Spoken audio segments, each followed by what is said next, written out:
Unbelievable असं दृश्य दाखवणार आहे आता. जसं आपल्याला माहिती आहे छत्रपती शिवाजी महाराजांचं वर्चस्व हे सगळीकडे होतं, पण जे दृश्य मी आता तुम्हाला दाखवतोय त्याच्यामध्ये महाराजांच्या चेहऱ्याचं पूर्णपणे आकृती ही पाहायला मिळते.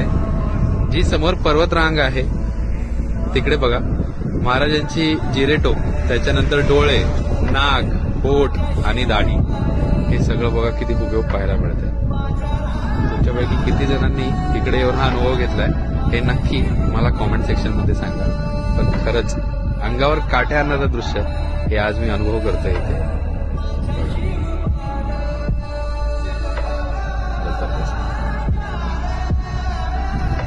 आहे की नाही? म्हणजे महाराजांचं वर्चस्व हे निसर्गामध्येही आहे, हे आपण आज समोरून साक्षात बघत आहोत.